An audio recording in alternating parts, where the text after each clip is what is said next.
అందరికీ నమస్కారం.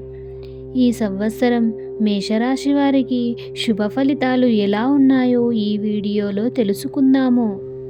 మొదటిది మేషరాశి.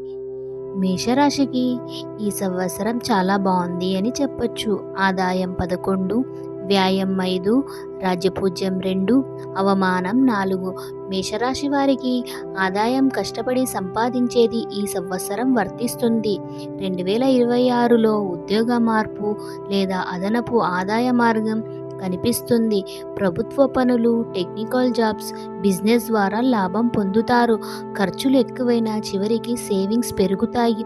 డబ్బు వస్తుంది, కానీ ప్లానింగ్ చాలా అవసరము. ఈ మేషరాశి వారు స్ట్రైట్గా మాట్లాడడం వల్ల చాలాసార్లు అవమానం ఎదుర్కొంటారు. తొందరపాటు నిర్ణయాలు నష్టానికి దారితీస్తాయి. కోపాన్ని నియంత్రించుకోవాలి.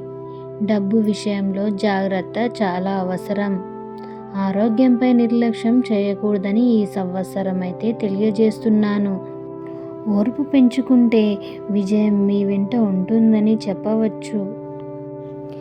ఈ మేషరాశి వారు ధైర్యం, నాయకత్వ గుణాలతో ముందుకు సాగుతారు. ఏ పని అయినా తొందరగా ప్రారంభించడం వీరి స్వభావం. కోపాన్ని నియంత్రించుకోవాలి. ఈ సంవత్సరం ఓర్పు, ఆలోచనలతో ముందుకెళితే విజయం మీ వెంట ఉంటుంది.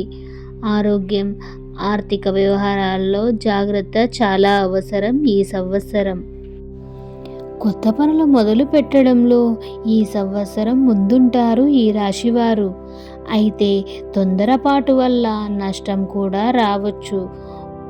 కోపాన్ని తగ్గించుకోవాలని ఈ రాశివారికి సూచిస్తున్నారు. డబ్బు ఖర్చులో కూడా జాగ్రత్త చాలా అవసరం ఉంటుంది. ఓం నమః శివాయ.